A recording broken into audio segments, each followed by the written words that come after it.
So, hello everyone. This is Dharini Chokhadia, the event manager and host of today's live podcast, The Next Experiment by the SciComm Synapse, a podcast featuring researchers and scientists.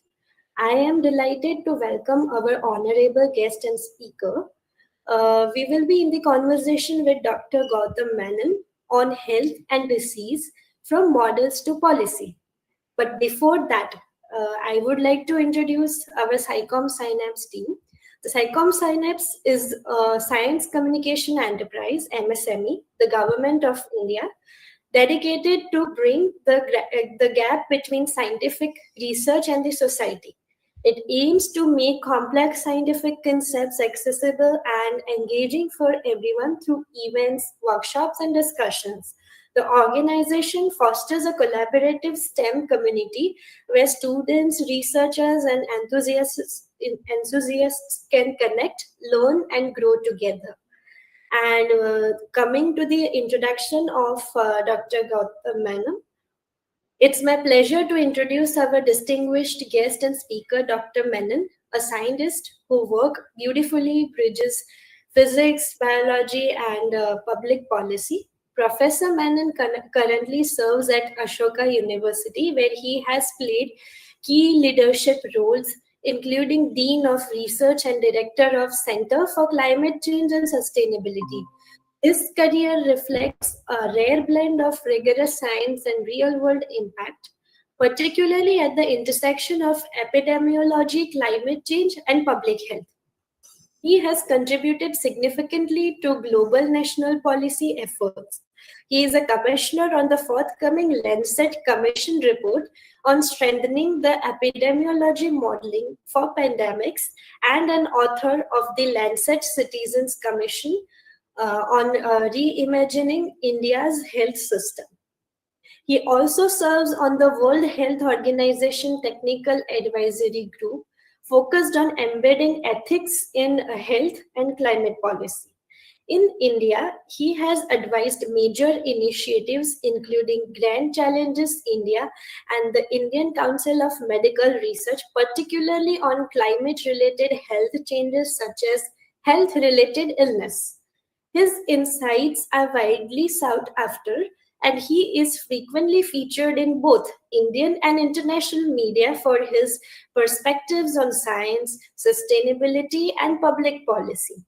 Before joining Ashoka, Professor Menon was a leading figure at the Institute of Mathematical Sciences, where he helped building its computational biological program. His academic journey includes training at premier institutions such as Indian Institute of Science, Tata Institute of Fundamental Research, and Simon Fraser University. Recognized globally, he was named amongst the world's 100 most influential academics in government by Epidemiology for his work in COVID-19 modeling.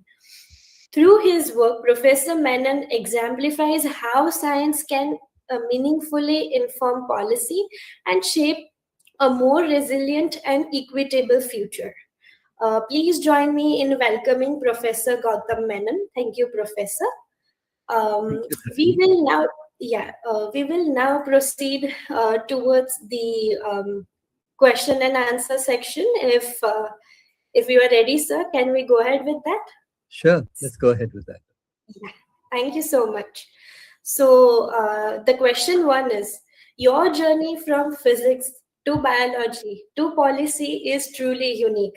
How can students confidently step into interdisciplinary careers without fear of leaving their field? That's a hard question, and I think everyone has to be able to answer it on their own. I moved fields because my interest took me from one field to the other. At heart, I'm a physicist. I'm trained as a physicist. So all my quantitative training, my ability to look at data and understand it, comes from my physics training. It's just that physics is such a good teacher of techniques of thinking about problems that it's easy to take those ideas and learn more about specific problems and see where it is that you can identify. I didn't start off by wanting to be interdisciplinary. I think it's just that I was interested in a number of things in sequence, and I will tell you a little bit about it when I make a short presentation about my work.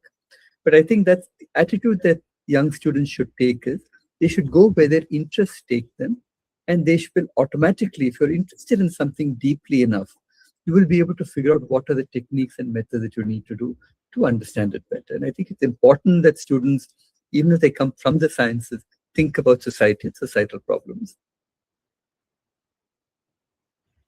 I see. That's a wonderful explanation. I mean, that really breaks the myth of staying in just one box. And again, it's a powerful reminder to think beyond labels. Thank you, Professor Menon.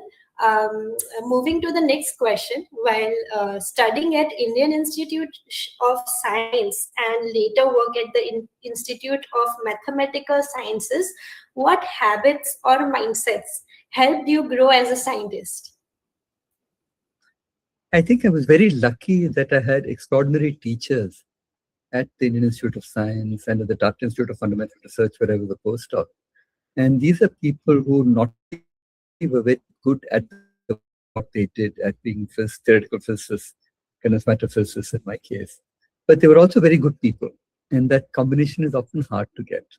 And so not only did they teach me about the importance of really being independent, being creative, being hardworking, but also the fact that you could try to be a good person as well while doing this, and that science was not necessarily competitive, cutthroat, that you had to pull somebody down in order to push yourself up.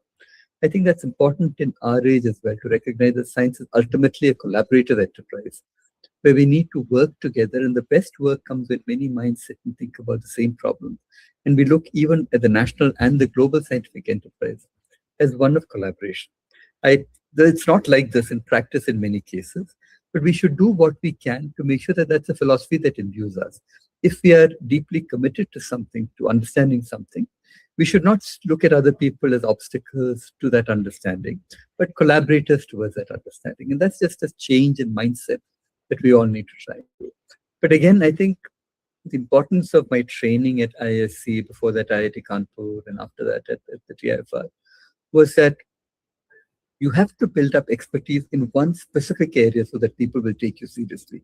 Once you do that, then it's much easier to branch out into additional things, but because you always have that core of training and that core of ability to return to at any later point. Got it. So basically, that's powerful. Those small habits truly build great scientists. It's the mindset that makes the difference. Yeah. And now moving to the other question. Due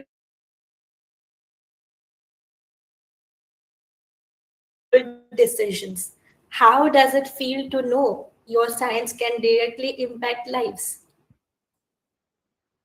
In a sense, I decided to move out of doing more traditional biophysics, of metaphysics, and statistical mechanics because I wanted to see how to make better policy.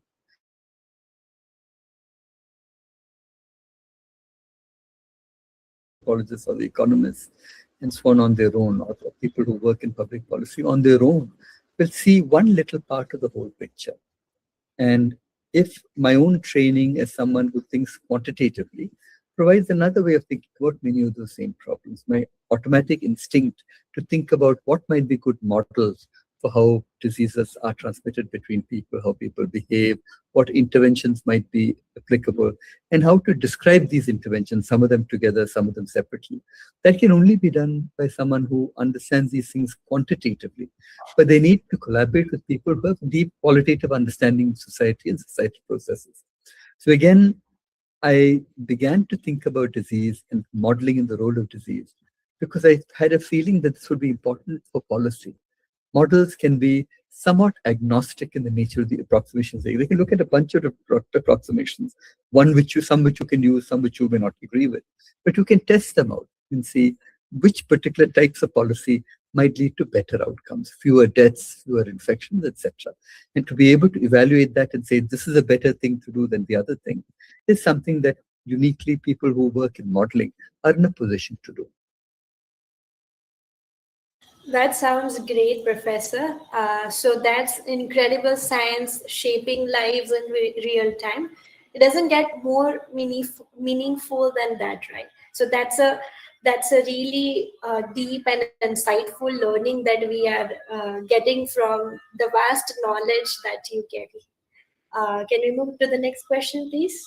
Sure, absolutely. Yeah. Many students struggle with self-doubt. Did you ever face moments where you questioned your path, and how did you overcome them? Well, that's a very good question. I think I never questioned my path because I was doing things that always interested me. I was never in a position where I was doing something that I didn't want to do or didn't like, because once I became an independent faculty member, and even before that, even as a postdoc, I was doing things that I really enjoyed. As a student at masters and in PhD level, etc., you will come across people who are very good, often in many cases better than you. They're very skilled, they're quantitatively brilliant, etc. The secret is, I think, to realize that everybody has something unique and special to contribute. You may not be the fastest calculator in the world. You may not be able to the integral, absolutely see what is the substitution that makes an integral solvable, or be the best computer programmer that there is. But everybody, I think, has a unique perspective, a unique ability. And the secret is to find out what it is that you can do that makes use of that particular unique ability. So imposter syndrome, or sort of, self-doubt, is the word that you use, is, I think, generic. I don't think there's any graduate student who doesn't have that sort of doubts. It's perfectly natural the way it is. The secret is to try and find, is to enjoy what you do and to become an expert in what you do. That's very important. But also to understand what your own special niche abilities are, and to try and see how you can take them and use them in a way that you can further science, further understanding, further policy. And everybody has the ability to do that uniquely. Yeah, so that was wonderful. I think that's so real. I mean, something that many needed to hear that today. It makes the journey feel human, right? Coming to the next question, what skills should students start building today if they think they want to work at the intersection of science, health, and climate change? So again, that's a very good and a very difficult question in a sense, because especially today, you know that AI is doing many things that people would have done the hard way earlier. So to find out what is the right niche that can lead to a job, a successful career in the long term is particularly difficult to figure out at the moment. One I would say is your own driving interest in what it is that you do. If you're to be interested in policy, then the second thing is the ability to train yourself. It's not just enough to have an interest. You must be able to figure out what is the right training that will get you to a point where people will take you seriously and you will be able to contribute independently. So the third point is, it's always good to be a specialist in something. It doesn't matter whether it's necessarily in climate change or in modeling or in something else or in public policy. You choose any one of them, or you can choose any field adjacent to it. But you do need something that cuts you out and makes you special, which you are the expert in that particular point, maybe the Indian expert, maybe the world expert. So look at it in that way. Look at it to say, how can I get that expertise that makes me special? How do I find something that I enjoy, the right niche? People may, for example, they might look at the health consequences of climate change and become an expert in that particular area and a policy thinker in that area. Or they might think of agriculture and how agriculture and food systems might be influenced by climate change and become an expert at that. Or become an expert in economics of climate change and ask about what that might do, economics of climate change, health economics, etc. Or work like me in modeling and say, where do models of disease and how they spread? How is that relevant, and how can we incorporate climate change into such thinking? So these are what I would actually recommend, that train yourself in a way that you are unique. Recognize those skills in you that make you unique. Don't become a specialist in one particular area, even if you're moving into other areas, because you can always return or rely on that level of expertise that you acquired earlier. All of these are important together. It's particularly important now because many standard things can be done by AI. But the question is how to distinguish yourself from that. And I think the ability to work across disciplines is one very important part of that. I see. That's actually wonderful perspective, and that's really exciting as well. So that's exactly where the future is heading, and it starts with the skills that we build today. Um, Moving on to the next question, as someone as someone working closely with organizations like the World Health Organizations, how can young researchers contribute to the global challenges even early in their careers? It depends upon what you mean by early. Often, if you choose the right person to work with, you will wind up working on projects that are global projects, and that don't are not just simple sort of local small problems. So, who do you work with in order to is also an important question. If you want to work in areas like global health or its practice, you should find out how to work with people, establish networks with people who work in that particular area. I think that's probably the most important thing. And many NGOs, many academic organizations do various amounts of work with large multinational, multilateral organizations like the WHO and many others. So finding internships, finding collaboration, finding things to overlap with what they do should usually not be very difficult. I'm not a person who works in the field myself, but I think it's a very important part of training, and I miss that. So if you want to think about public health, climate change, etc., it's also good to find internships, work, projects that take you out into the field so that you have practical experience of where these problems come from, and you can speak with much more confidence about them when you encounter them. Yes, so thank you. That's actually wonderful explanation. That's empowering. It shows impact doesn't have to wait. You can start contributing right now. Yeah.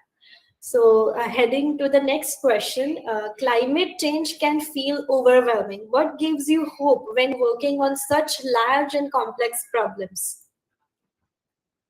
It's again a very good question. And I teach climate change, for example, in the courses that I teach at Ashoka University. And one difficulty often is to make sure the students are not completely depressed by anything that I say.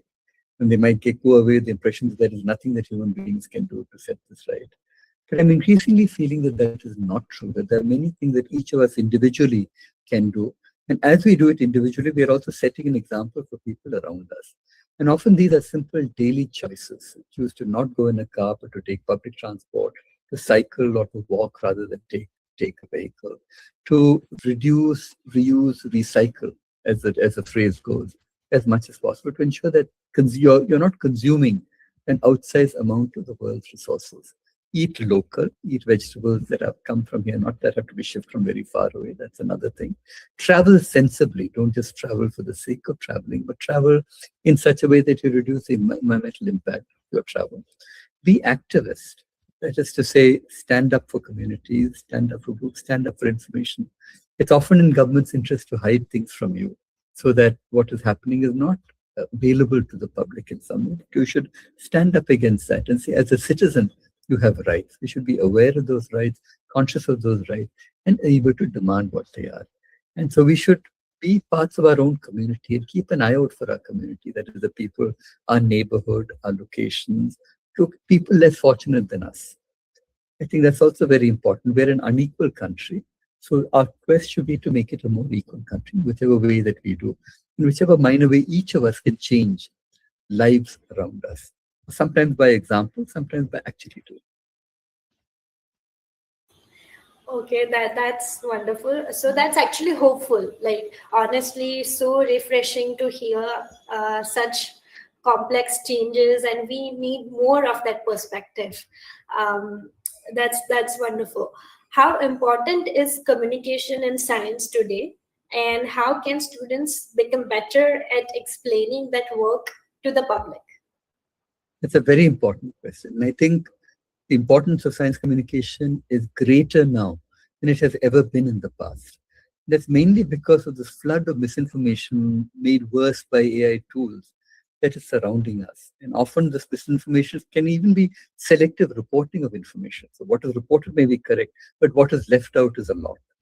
And so to understand how to be critical about stories, how to go behind them, how to understand what the motivations of the people who present them actually are. I mean, is it the tobacco industry that is funding a tobacco study? That's important to know. because the results of that study may be subtly biased, subtly or consciously biased by the fact of who it's actually being done for.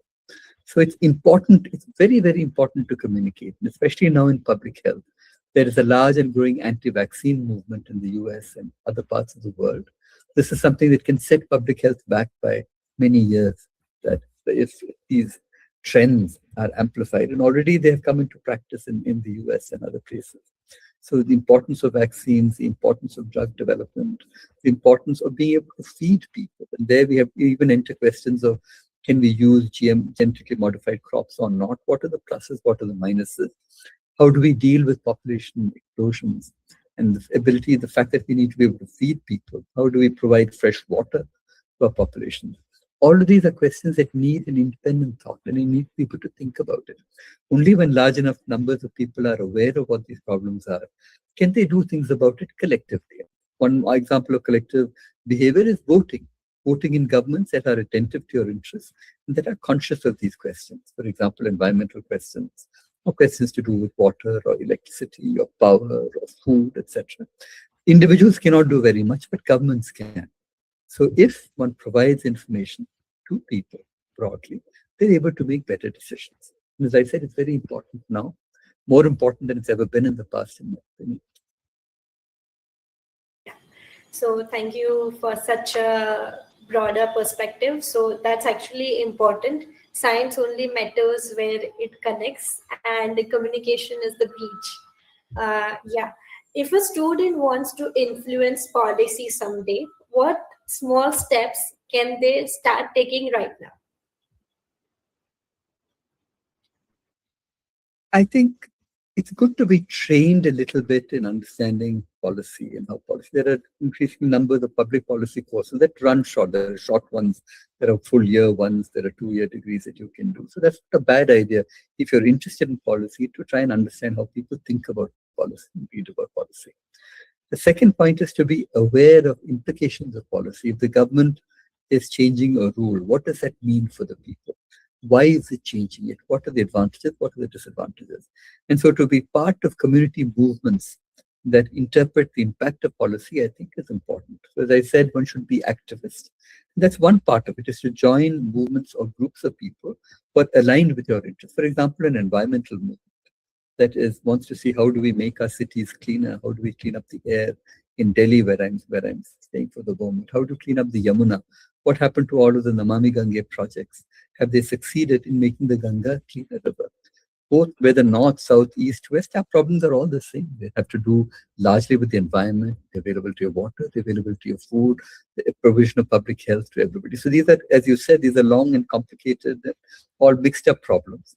And to belong to groups that think about some of these facets is certainly one way to proceed, because you actually gain the ability to make arguments, to understand arguments, the pros and the cons, by being with people to whom you can talk. So I would recommend that. I would recommend some training in public policy. And I would recommend simple things like reading the paper, keeping up with the news, and asking how is it that what is happening will influence my life?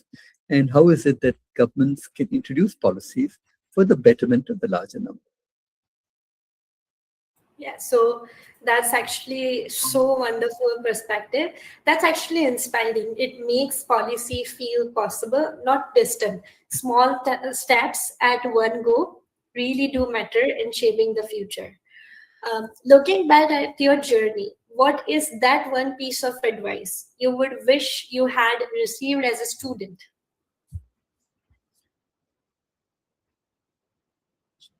It's hard to say. I mean, I think if I look back,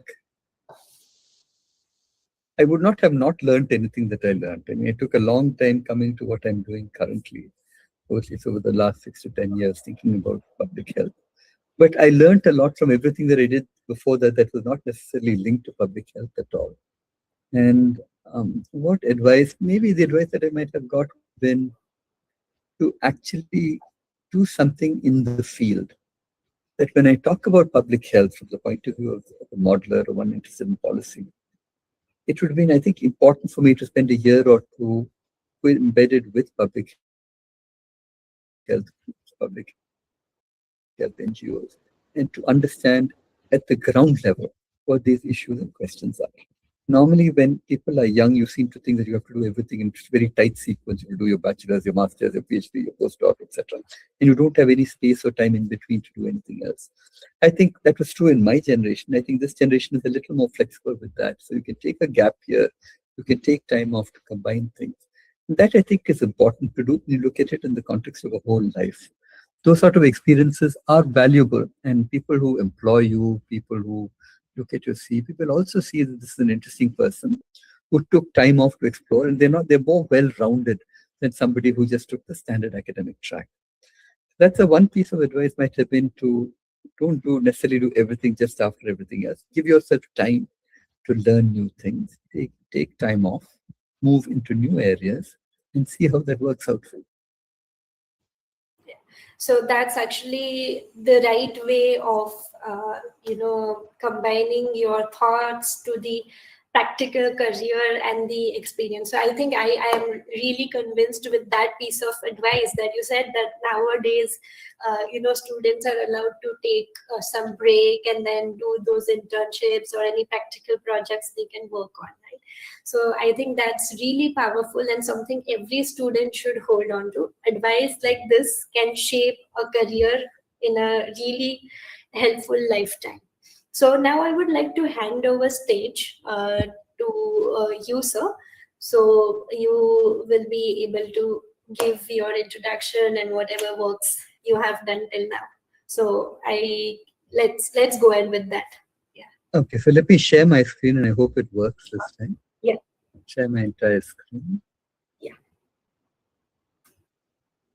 Share it. I'm going to go to my talk. Okay, can you see this? Can you see my slide? Works, yeah. Okay, so that's my first slide. This is why I do what I do. And I was wondering what to actually show. I have about 20, 25 slides, but I'll go fairly fast through them. Sure. Essentially, can you see my second slide now? Yeah. Okay, so the arrow that you can see on the left is my transition from thinking about these different problems. So my PhD, or maybe about half or 3/4 of my PhD, dealt with a very standard problem in condensed matter physics called vortex lines in type 2 superconductors. And the method that I use to study them, and the method that in some sense informs everything else that I do, are methods drawn from a field called statistical physics, which is the physics of many, many things together, large number of particles together, for example, a large number of people together. Wherever numbers are large enough, you can hope to think about statistical ways of describing that particular piece of data. So vortex lines in type 2 superconductors, using the methods of statistical physics, and beginning to think about problems in soft condensed matter physics was really my PhD, my postdoc, and my second postdoc all together. And by the time I got to my second postdoc, I had begun to think about the fact that the field that seemed very interesting was biophysics. And this was a field that combined two fields, combined physics and biology, where I could hope to use my understanding of soft condensed matter physics as well as my background in statistical physics together and try to understand this particular problem. Over the last 10, 12 years, as you pointed out, my main field has been thinking about modeling infectious disease, but that also draws from many of the things that I learned earlier. So I will just go very quickly over some of these. So just to tell you that I'm at heart what you might call a statistical mechanic, someone who uses the tools of statistical mechanics, who loves to apply tools from that field to varied problems, including ones that might seem very far away. So that's my philosophy of what I do. So between about 1989 and 2011, the fields that I published most on were actually fields that had to do with vortex lines and type 2 superconductors, and we were at the forefront of a number of problems in that area. So the first problem that I worked on for my PhD is how do vortex lattices, these are lines of vortex lines in superconductors that form a triangular lattice. How do they melt? What happens if you do this in a disordered material? Because all materials are disordered to some extent. There are special experiments called muon spin rotation experiments that you can do on vortex lines. How do you interpret them? Can you see a strange phenomenon that was predicted called reentrant melting in experiments? And I worked with experimenters on understanding that. There was a new phase proposed of matter called the vortex glass. What was the structure and how does one understand it? And then there were more technical questions, something called peak effect anomalies, surface melting, etc. All of these were questions that I began to look at. And if I look at my publications between about 1991 and 2012, all of these were published in Physical Review Letter, which is the preeminent physics journal that is to publish them. So we were actually making an impact in the understanding of many of these problems. Some of these were very well cited papers, and some of them certainly approached problems for the first time. I really enjoyed doing these. And then sort of by about 1998, 2000, I began to think about statistical physics and soft matter theory together. Some work that I did at the Tata Institute of Fundamental Research was on models with many conservation laws. These are statistical models that you could solve exactly. And then I began to think about problems like Brownian motors and density correlations, polymer loops, disordered liquids, and also a bunch of questions in what people will understand to be soft matter. Pneumatics, which is a phase of matter in which you have molecules that orient in a particular direction. What are good numerical methods for thinking about them? Or do you look at suspensions of colloidal particles? These are big particles that are about a micron in size, suspended in water. And then you shear them, you apply some velocity field that is different between different points. And there's unusual transitions that happen in these, and we studied them in a paper that's still quite well regarded. And then other questions on the glass transition. So these are a bunch of works that we did at that particular time. My biophysics work started in the early 2000s, started with students, with collaborators in Chennai. We were looking at many, many different problems. One were fluctuations in active membranes, in experiments that had just come out at that time, and people had begun to model these in motors and mixtures of motors and microtubules. We were looking at DNA. We wrote a paper in Physical Review Letters on DNA, on little bubbles in DNA and what happened if you had experiments that looked at the stretching of DNA. Then with students, I looked at problems on how do you, if you have cells that adhere to substrates and you flow a liquid on top of it, and these cells will come out as you increase the flow rate. This is called shear. What can you understand about how fast, how tightly cells are adhered onto substrates by looking at these shears? We looked at stem cells and the funny mechanics of them. We looked at two questions in these two papers in Biophysical Journal that we actually wrote on this question. Cell-substrate interactions is something I've published on over the last several years. And the other area where we wrote a fair number of papers that I think are well regarded is phototaxis. Cyanobacteria are among the oldest forms of bacteria, and they have this property of moving towards light, and that's called phototaxis. And they exude a certain mixture of polysaccharides called slime, which they use to move on surfaces. So how does the release of slime, the ability of them to move on slime, the ability to attach to surfaces, how does this affect phototaxis? And how do bacteria make such decisions inside them? With a collaborator, a long-term collaborator at the Tata Institute of Fundamental Research in Bombay, Sandhya Kaushika, we looked at a bunch of questions of molecular motor transport and axons, and with other collaborators on slow axonal transport. But the one area I worked most intensely on in the last 5 to 8 years is a question of nuclear architecture and chromatin. What determines where chromosomes are within the nucleus, which chromosomes tend to be nearer, which chromosomes tend to be outside, and is there a general way of thinking about this that can explain many, many different types of data? So these are the questions that I've been looking at. And that particular problem I still look at. Infectious disease models, I started, apart from an old paper in 2009. Much of my recent work has been on this particular problem. Looking at novel influenzas, how the immune response to that changes, H1N1 influenza, and a bunch of models for COVID-19. One of them was called SciComm.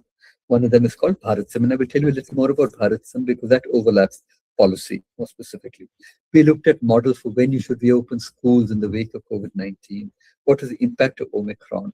What will happen if you have different types of COVID-19 tests, a PCR test and a rapid antigen test? What determined what balance of tests you should actually be using? We wrote a paper on how to prioritize vaccines in India. And that paper is very well cited as an example for how one directly can make predictions that are useful for policy. And then, of course, some of these papers also have to relate to policy. So what I want to tell you a little bit about now is just a single project called the BharatSim project. And I want to tell you about how I thought of it for about a decade or so. And I first started thinking about how it fructified and what the questions are that we were looking at. And the fundamental question both then and now was, can we do a better job of understanding infectious disease spread in India, along with everything else that might influence it, the social, economic, and commercial determinants of health, as we understand that. So this is a very broad picture, which is how do we understand infectious diseases and other things that contribute to our understanding of what determines how they change. So I'd been thinking about disease modeling for a while, long before COVID-19. There's a bunch of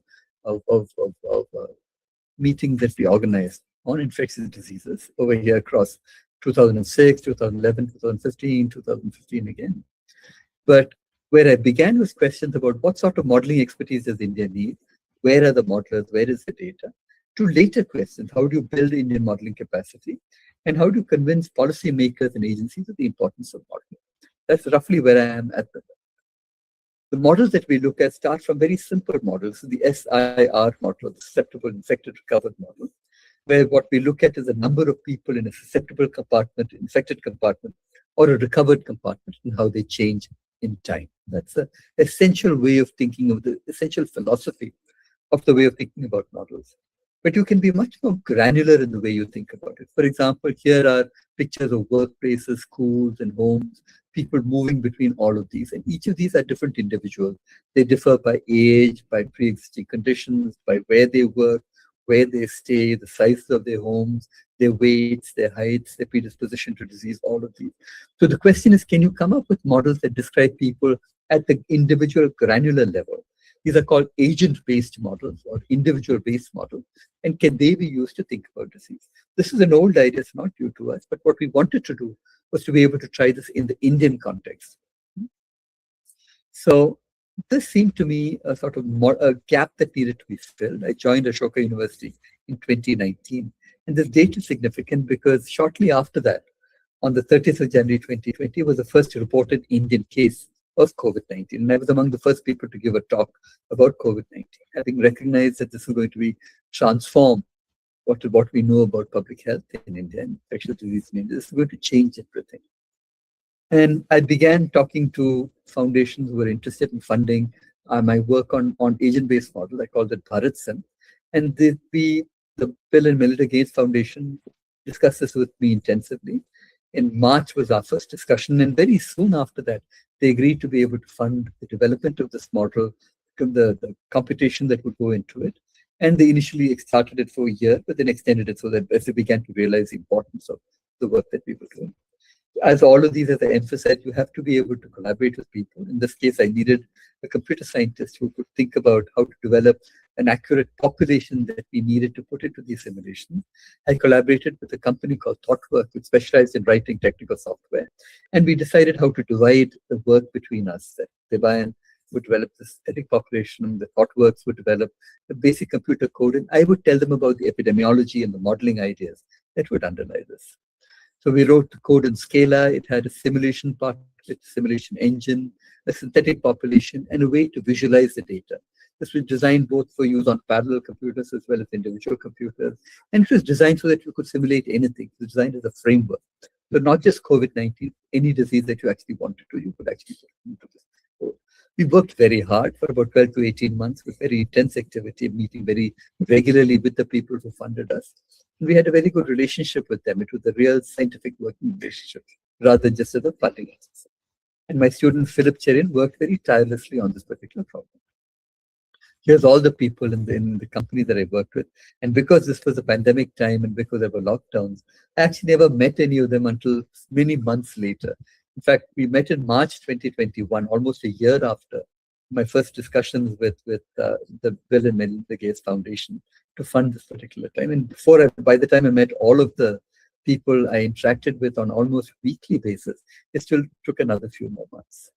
So BharatSim is an agent-based model of disease spread. You can simulate up to 50 million individuals. To compare with that, the population of Delhi and the Delhi NCR region is around 35 million. The population of Bombay is around 15 to 16 million. But most useful simulations are actually fairly small, between 10,000 and 100,000 people.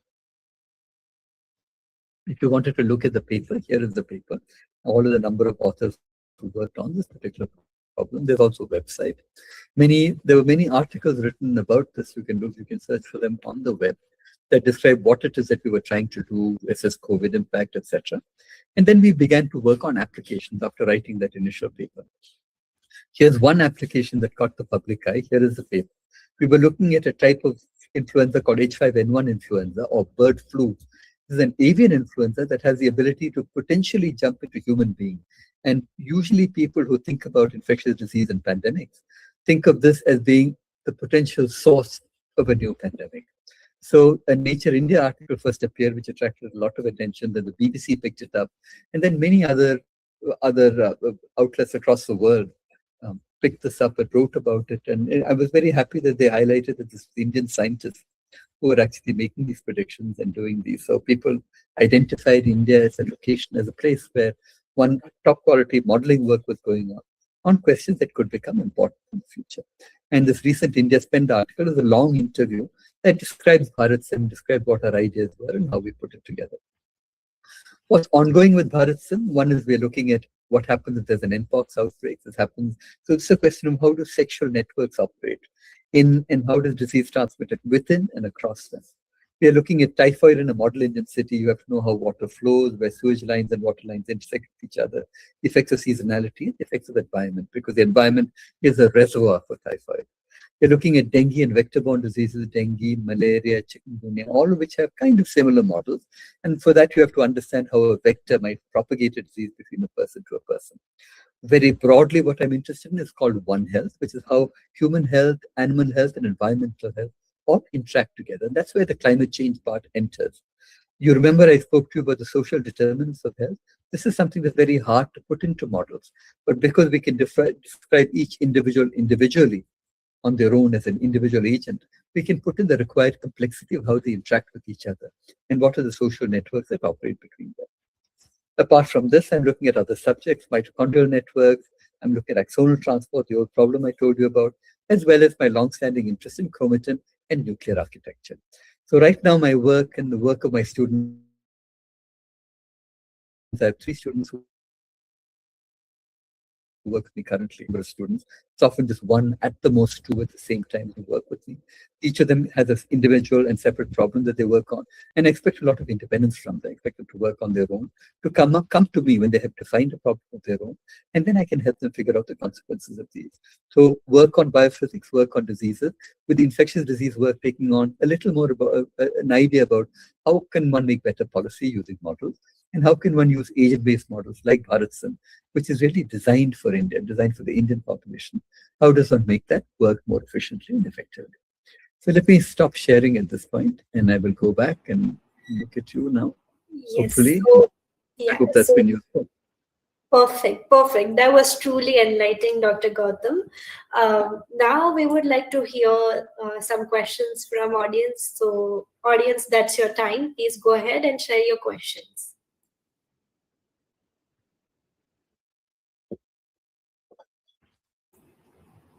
Samalya? So till now, I guess I can't see any audience question, but there are few questions which I would like to address so that it can go to the audience as well. So, sir, the problem of the Indian medication system is that when you have any viral fever, the doctor prescribes a lot of antibiotics and all such kind of stuffs. So antibiotics won't kill viruses. So it will lead to the formation of MRSA, multi-resistant superbug disorder. So how to prevent this? Well, that's a very good question. And the answer is that we don't know. Right now, there's a lot of work going on to predict what is the spectrum of resistance that is there. What are the organisms that show the most resistance? What are the antibiotics that they're resistant to? How does this vary across different parts of the country? How can you use measurements?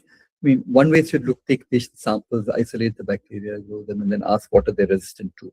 But can you figure this out by looking at wastewater? So if you do wastewater surveillance in, for example, bathrooms in public stations or in hospital runoff, etc., can you get a better understanding of what the main sources of antibiotic resistance are?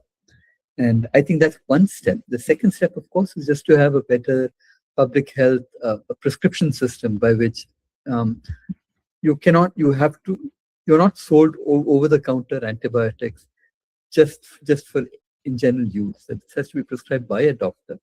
It has to be prescribed with a philosophy that you want to reduce antibiotic use, especially and not have antibiotic use at all if you have a purely viral infection. So better diagnostics is also key to that, so that doctors know what to prescribe. A better understanding of what is the variation in antibiotic resistance across the country, across hospitals, all of that is also very important. And better education, better communication, that Harini mentioned in her question. That why is science communication important? Precisely for things like this. And of course, the fourth point is that much of antibiotic use is not necessarily for the human population. A lot of it gets used in animal feed. So can we reduce the use of antibiotics in animals? What should we do to compensate? That's again questions of communication, questions of better understanding, and questions of education. So that's a good question. Sir, my second question is that while diagnosis, there is a chance that some false positive results also can come. That in diagnosis it is coming something else, but in practical it is something else. So how to neglect those false positive results? There is, and this is the major problem of India, that people rely on false positive results. How to overcome? So I think that's a question for the clinician. I mean, are the results of your test You are consistent also with symptoms? Are they consistent with the symptoms that you have? And I mean, your clinician should know better than if there are tests that are not trustworthy. But that's one answer. The other answer is we have to develop better diagnostics and diagnostic panels. If you could test for a large number of diseases together in one panel with 90-95% accuracy, that would be a good thing. So developing better assays, better surveillance, better tests are all important parts of what we need to do. No, sir, it is not only clinicians' responsibility. It is our responsibility as well. If you want to develop a good India, the doctors and the scientists should work together, and the teachers also should work together. There is would be a triangle approach. Then only we can take India to a better position. No, I agree with that, and I think the government and other agencies are trying to do things like better diagnostics, which is very core to this. You have good Sir, diagnostics, and you can see what is wrong, and then you can educate people on site. You can educate the population. You can educate teachers. You can educate clinicians all together on the use. But finally, if you have a test that only works 30-40% of the time, then no education will help you. sir, So in trying to do and actually doing things, it is a very big difference. And what we do, we Indians only talk. We document those things, it is only on the paper, but when it actually reaches the on the field, it is very late.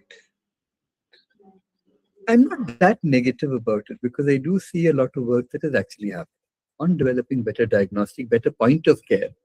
I mean, for example, an MRI machine that can be transferred to whatever small location that you have, that is portable, that you can load onto a truck or something like that and move it. Other types of tests, I can see a lot of work there, not also in India, also outside. And I think that's going to be the next frontier, to make sure that someone in a small village has access to the same quality of diagnostic tests that someone in a big city has. That will be our challenge. So for that, we have to think about our public health system, about equity, how to be fair to everybody in our population, and not sure that just the big cities get good treatment, but the moment you go out to small locations in Jharkhand or somewhere else, that quality of care vanishes altogether. There should be the quadrilateral approach, that government, teachers, scientists, and doctors should work together. So I think that is happening. I think there is now funding that is precisely related to that particular question. At least putting clinicians and scientists together with government funding, with government instructions saying that these are focus areas that we would like you to look at. These are the 10 diseases that are of most importance to ICMR in terms of eradication, for example. Only Development government. of antibiotics. Yes, sir, I understand, but only government, clinicians, scientists, it is not, sir, it is the teachers who build the nations. I don't disagree with you. I'm a teacher. And I think that is absolutely right. But I think all of this will have to happen together. It's good training is also important, but also what we can do now. I mean, this will not wait. Someone who is a current scientist now will have to take money from the government to look at these, develop cheap tools that you can actually do and implement them. Only government can make sure that this is spread over all parts of the country where they're actually. So the role of government is important, but equally, as you say, the role of teaching is important. And we know you need good teachers in medical colleges, universities across the country. I'm actually surprised that students are not that concerned about the quality of the teachers that they get. You would imagine that this would be, when you hear about often appointments, teachers are not appointed. You have colleges with one or two teachers in many parts of the country, and some teachers on short-term appointments, but the permanent appointments are just one or two or three people. How do you run a department like that, and how to ensure that it works? I think students should ask for their own rights. They should ask to be taught well. They should ask that of their governments. Yeah, that students should understand that it is their fundamental right that Exactly. they ask for the government to ask for the I'm sorry for fund for great teachers. Yes, we should have a good, solid public education system that is well funded, that has good teachers, where all the colleges in the country have a reasonable number of faculty to do things. You cannot do it by starving the public education system as much as possible, reducing the number of teachers, appointing bad teachers for various reasons. We have to take education more seriously. Got it, sir. Yes, sir. I guess the message is not delivered. You're all young people, you should deliver them. I will do what I can, but finally the energy has to come from people who said this is our right as Indian citizens. Yes, sir. Thank you so much, sir, for giving your time. And so maybe I'll sign off. Dharini, you can take it over, and I will be putting up the feedback form link. Sure. Yeah, definitely. Yeah. So it was really nice to hear from you, sir, all the questions. And I think the knowledge that you carry from physics to biology has all the insightful and thoughtful, provoking boundaries, as well as the experience that you carry is the real. From physics to biology to the policy, you have shown us that how truly science can go beyond boundaries and create real impact in the world. Your perspectives on health, disease, and the connection between the models and the policy have not only deepened our understanding, but also inspired us to look and think more responsibly as a future scientists and citizens.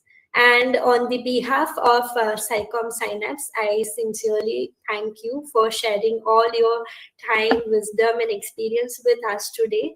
It has been an absolute honor to host you all. And to the audience, I would also like to thank our audience for being such an engaged and enthusiastic part of this conversation. With this, we come to the end of today's session and today's episode of the next experiment. Thank you, everyone. Stay curious, stay inspired, and keep exploring. However, we would really appreciate if you can take a moment to really share your feedback for the next event to make it better and energized one. But I would recommend everyone, I mean the audience,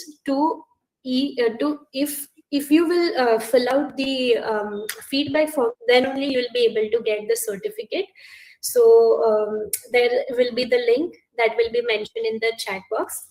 And until then, please like, share, and subscribe our channel. For more information, to visit www.thescicommsynapse.in. Until then, think, grow, and share.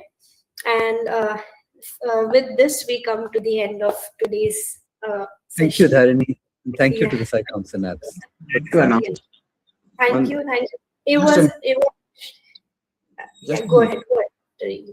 uh, we are now my MSME now right now with we have got now registered with Government of India as a micro, small, and medium enterprises. So now we will be coming up with ahead some more great sessions, and now you will be getting the certificate which will be Miss ME logo. So don't miss out the now filling up the feedback form link. Now MSME certificate is highly fruitful and beneficial for your own profile. Thank you so much. Thank you, Dr. Menon. It was actually worth. I think it's beyond words, because the knowledge that I have instilled in myself today with all your guidance, your time, your experience and knowledge is incredible, incredible. I don't have any words to thank you for those wonderful interactive question and answer during this live podcast. And definitely, if there's anything, I'll get in touch with you if I have any questions and everything. But as far as I can look from the audience perspective as well as the team perspective, there's no question. So yeah, that was truly, truly grateful. Thank you so much. Thank you so much. Bye-bye. Yeah. Thank you so much. Good day, sir. So much.